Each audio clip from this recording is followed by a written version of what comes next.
just for a couple minutes, I have a couple things for you. I have two questions for the person who is sitting next to you. Actually, introduce yourselves first, because you might have not talked this morning. If you're not near anybody, just reach across an aisle or so and just say hi. You're not saying hi to the person next to you. Just like to say hi to them. There you go. That's how you do it. All right. Sometimes you have to reach out and be bold. Yes, work. Good work. All right. Two questions before we start, and you have like a minute tops. All right. So what makes it difficult to fully surrender your plans to God? And then if you have a little bit of time, what helps you trust Him when life doesn't go as expected? I know they're deep questions, but it sets up this morning in what we're going to talk about today. So you got about a minute. There you go.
We're going to do something a little different, as you already know. That we are dressed different. We're celebrating Christmas because we love Christmas. Even those people that say, I'm not really up on Christmas. We love Christmas. The lights are beautiful. We get to see manger scenes and joyful shepherds. We get to see the beautiful gifts that are given. And we love to hear the message of Christmas, which is hope, which is joy and peace. That's the message of Christmas, and we need that more than we know. And the light of the world came, and we celebrate that at Christmas time. So this morning we're going to talk about something that we don't usually talk about at Christmas time. We're going to talk about the darkness of Christmas. It's kind of the other side of Christmas, because there was other kings that were present at Christmas. And we don't talk about some of the other ones. They're unpleasant. They bring up a lot of questions in us that maybe we shouldn't ask. we're going to talk about the other kings at Christmas. And we're also going to talk about God's glorious plan, His perfect plan, even despite the darkness and the dark kings. So we're going to jump into our Christmas story. We're going to jump ahead 2 years, a year and a half, 2 years after Jesus' birth. Past the manger scene, Joseph and Mary are still in Bethlehem. We jump ahead and we're going to start talking about the kings. The first ones we want to talk about are the kings from the east. The kings from the east. And we have to talk about this right away. They were called Magi, which just means that they were scholars, they were philosophers, astrologers, priests. They were basically a cross between doctors and scientists at the time. These were educated men. They were smart. And they came from the countries to the east. Doesn't say how far east. It just said east. Well, it's kind of like, where are things from Muskegon? Well, everything's east, right? Because if you keep going west, you're in Lake Michigan. It's kind of the same for Israel. Everything is east. They came from the east. And traditionally, we've called them kings. Not because they were kings, but let me grab a hold of this with you for a second. In the Bible, it talks about kings coming to worship the Messiah who's coming. We can read Isaiah chapter 60 where it says, "The nations shall come to your light, and the kings to the brightness of your rising. They shall bring gold and frankincense." In Psalm 72 it says, "May the kings of Sheba and Seba bring gifts. May all kings bow down before him." The kings were going to come before the Messiah, and they were going to worship him. So these kings, we'll call them kings for this morning. We know that they're magi. These kings, these highly respected men, come from the east, and they're following a star. Well, why would they follow a star? I mean, who in their right mind just follows a star? Here, grab a hold of this a second. In 486 BC, God's people were taken out of Israel. We call it the exile. God said, "No, you guys aren't following me. You don't even know me anymore. I'm going to have somebody take over your land, and they're going to take you out." The best and the brightest, like Daniel and his friends, Shadrach, Meshach, and Abednego, they were all taken to Babylon, away from here. And what they did is they also took the wisdom of Israel. The first 5 books of the Bible, the wise people in a new country are going to say, well, what wisdom do they have in their country? Let's find out what they have. And they might read a verse out of Numbers that says this: "A star shall come out of Jacob, and a scepter shall rise out of Israel." Oh, a star. Hey, anytime we see a star, it's going to come out of Jacob. Okay, good. And what about this star? It's saying a king, a scepter, a ruler is coming out of Israel. Okay, next time we see a big star, a grand old star, it's not just a normal one, but one that we haven't seen before, we're paying attention. And that's what happened. All of a sudden, boom, we got this big star and it's moving, and that's not where, normally it's not there. I said, oh, wait a minute, there's a king coming, a ruler coming, we need to follow it, and we're going to follow the star so we can find this king. A big star is going to lead to a big king. Oh, that'll be great. So they start following it. And they keep going west. And pretty soon they're running out of real estate, because the Mediterranean Sea is up there pretty soon. So they stop at the nearest big town, which is Jerusalem. And they go, hey, you guys know where this king is? We're looking for a king. A big king's coming. And I just want to put pause on it a second here, all right? I want to have a pause so that we grab a grasp of the picture that God's doing here. God's plan has always been to bring outsiders to know Him. These people from the east, it was God's plan that they come to Israel and seek the King of Kings. That was His plan. It had a winding road. It took the destruction of God's people in 486. But His plan was always that these people come to know Him. Do we grab a hold of that at Christmas? That Jesus came. And these kings, this magi, these grouping of people from the east would have never come to know Him. Except that God says, hey, they're in my plan too. We know people that don't know Him yet. They're in God's plan. God says, hey, I want them to come to know me too. I needed to pause so that we just get a clearer picture of Christmas. It's not just for us, they're dressed in green and red. It's for other people that don't know Him. All right, there you go. Side note. Not everybody believes that this new king, the one that the guys from the east are following, not everybody believes that this new king's a good idea. And that's where we get to talk about this king with a crown already. This King Herod. I needed, if there was ever a picture of an egomaniacal supervillain in the Bible, it was Herod. Herod the Great. I don't know who gave him that title, but he was Herod the Great. He ruled a great long time. 37 years he had ruled this region. He was a great builder. He built the cities of Caesarea.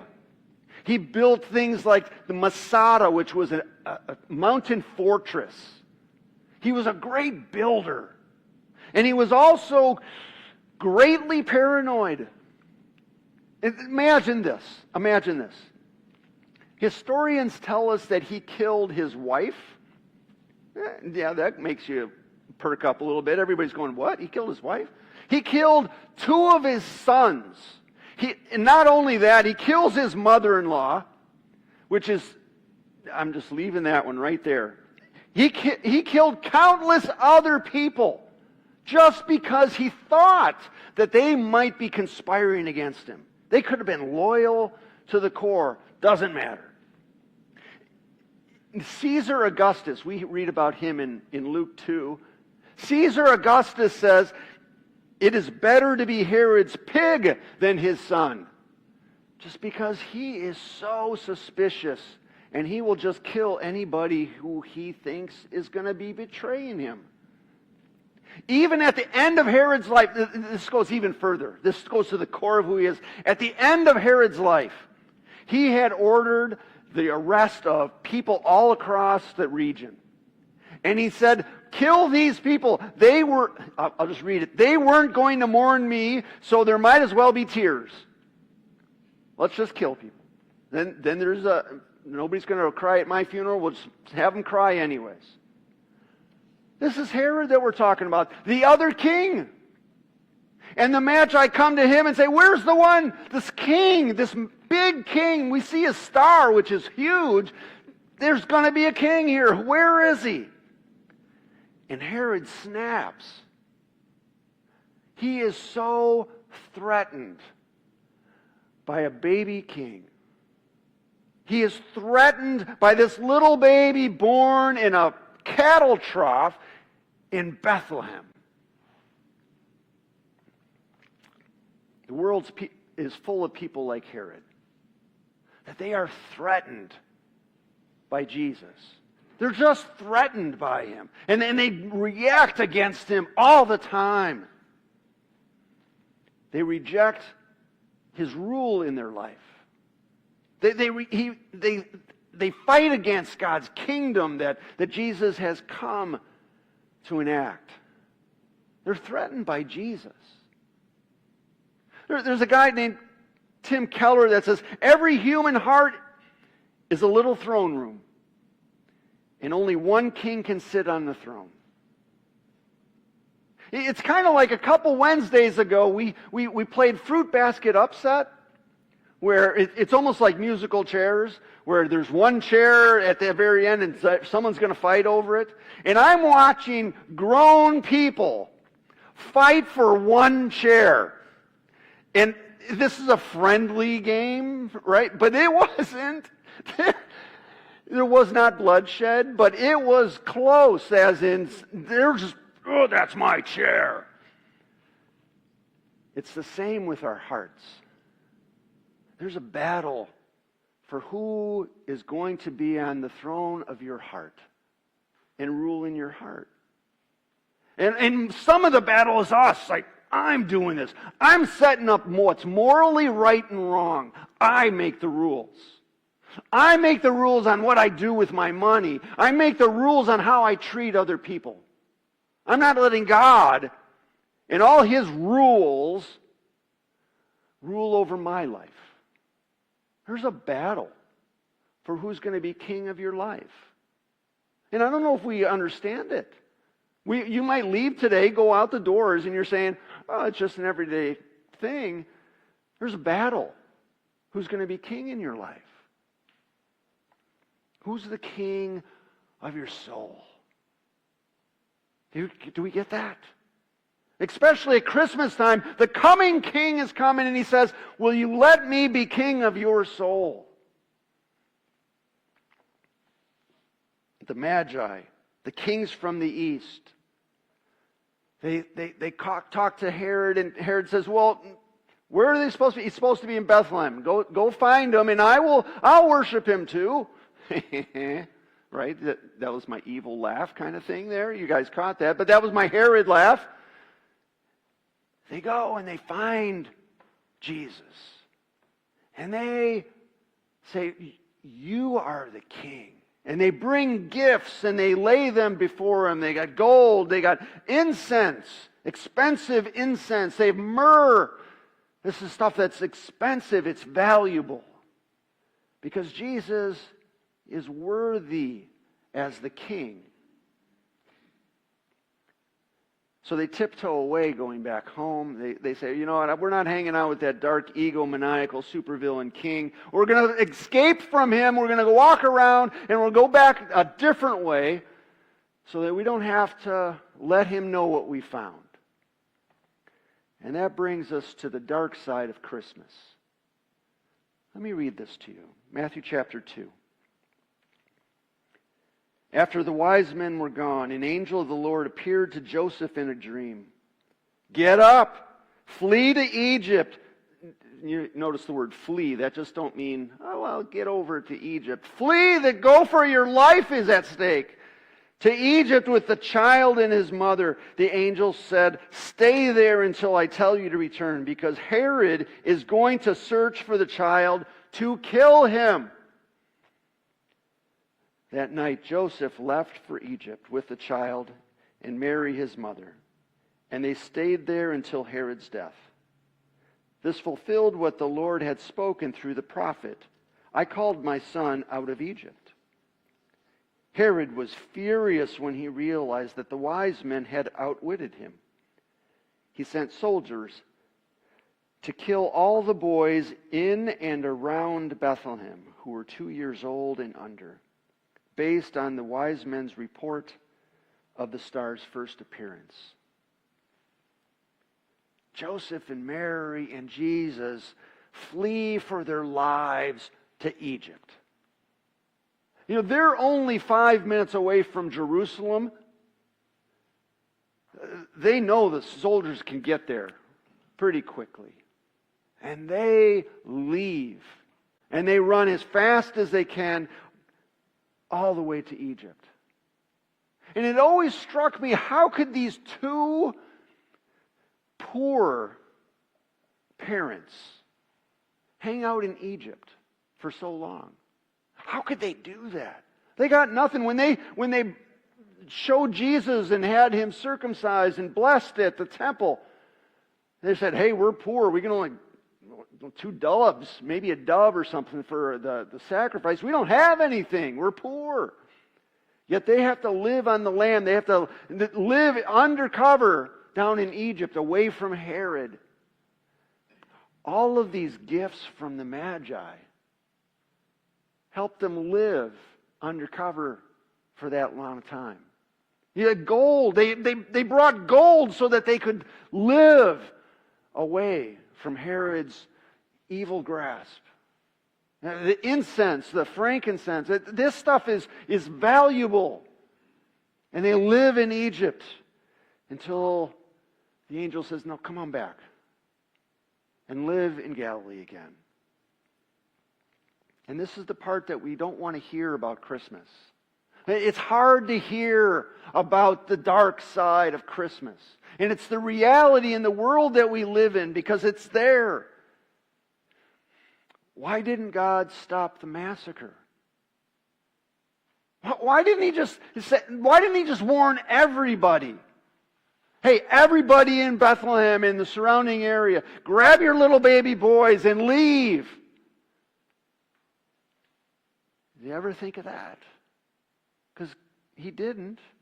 He didn't stop it. He warned Joseph and Mary.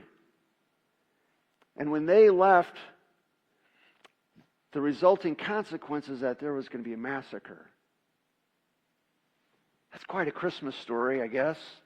Not one we want to talk about, but it comes up in life's tragedies all the time. Hey, why was 137 people died in Texas when this flash flood came through and just took out people's homes? And they had no warning. It just came like that. How come 120 people in Israel died when terrorists come in and just start shooting and destroying and raping and killing people? How come premature, newborn, innocent babies suffer and don't make it? These are the questions we ask. God, where are you in these tragedies? What is happening? God, if you are good, why did this happen? God, if God loves me, why doesn't he fix this? If God is all-powerful, if he is so powerful, can't he keep the dark King Herod from massacring these babies? Can he do that? There's unintended consequences that happened here. And there's no easy way to deal with this.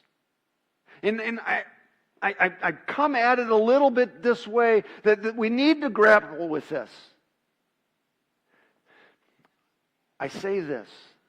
We need to start theologically to talk about it, as opposed to let our emotions go with it and say, oh, this makes sense to me emotionally, and therefore I'll come and make my theology around it. We need to grab a hold of it and get our theology right so that we can deal with tragedies in our lives. Let me do this. Let me give you three scriptures that you can make your foundation on. Let me give you one. It talks about our God who is powerful. Job was talking in Job 42, and he says, I know that you can do all things. You are capable of all things. You can do these things. No purpose of yours will be thwarted. Even in our suffering, even in our confusion, none of that derails God's plan. It's still going to happen. He is still going to make it a perfect plan. He can do anything.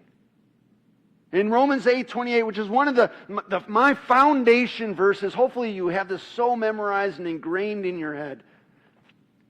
It says, and we know that in all things, not just some things, in all things, God works for the good of those who love him, who have been called according to his purpose. His purposes. You know, it's not just the things that we think are good. It's God's perfect plan. And he takes and transforms even tragedies and says that it's going to be a part of my good plan. I know that at those towns around Bethlehem, nobody was saying, oh, this is a great plan, God. Oh, wonderful. They had no idea the plan that God was setting up. They had no idea what Jesus was coming to do. Let me give you one more. Let me talk about our God who is present in His plan. He's just not absent and says, oh, I'm going to do it from a distance. It comes from Ephesians chapter 1. Furthermore, because we are united with Christ, we have received an inheritance from God. For He chose us in advance, and He makes everything work according to His plan. It's not always comforting in the middle of tragedies. But I wish that we could grab a hold of it. That God's great plan is one of redemption, saying, you are so separated from me. And that's why I sent Jesus. I sent Jesus for you. And all these things that happen in our lives is because the King has not fully reigned over all of His creation yet. The dark king, Herod back in that time. Satan still has his tentacles all over this thing. He's making things messy for people. But don't worry, I'm here. My great plan is coming to pass. And all of this pain and suffering, it'll make sense at the very end. When you are united and nothing will ever separate you from the love of God. You know, it's kind of like when you're younger well, maybe I'll just talk about mine. When I was younger, you'd see grandmas or aunts, they'd have these circle things. And inside of them is like a cloth, and they're knitting. Did you ever see that? Some people still do it. I don't know if it's a lost art. But they'd be doing that stuff, and you're going, okay, it kind of looks like something. And then they would turn it over, and you go, that's a mess. And there's strings all over the place. This makes no sense. And I'm thinking, hey, Grandma, why don't you snip a couple of those wires or those threads? It'd make it look a little nicer. No, that needs to stay there. You don't understand. I'm starting a new thread out of this, and I'm making it right. And you turn it over again, and you go, oh yeah, it's coming together. When's it going to be done? And no, we got a while ago. You know, I do this for free time, because grandmas do that for free time, right? Our world is the same. We're only looking at the one side and we're saying, man, God, this is really messy. It doesn't make sense. Well, there's so much death. There's so much destruction. What is going on? I'm sure they said that about all these babies that died. God, you clip a couple of those. Those don't need to be in there. All this death, no. And God says, you don't even see the other side. You are not able to see that yet. It makes no sense to you. Do you trust me, though? Do you trust me? Do you trust that my plan to bring all my people home, my perfect plan so that I can remove the sin that has separated you from Almighty God, do you trust me to make it right? Do you trust when it makes no sense? Do you trust when there's pain and suffering? Do you trust when there's injustice in our world? That God's plan is going to happen. Oh, it's a tough ask sometimes. Can I still trust God for this? There were many kings at the Christmas time. There were kings. We had the Magi. We had evil King Herod. We had the King of Kings. But only one king reigns forever. And that's the one who we put our trust in. It's not Caesar. Only Jesus deserves to rule in your heart.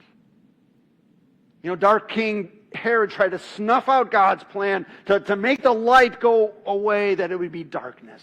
Satan does that every day. But when facing these dark kings, remember this, even though you don't see it, Even though God is still weaving His plan. He's still bringing it together. He's still working it. And He's going to make it all happen. Do you trust Him? Will you trust the King of Kings?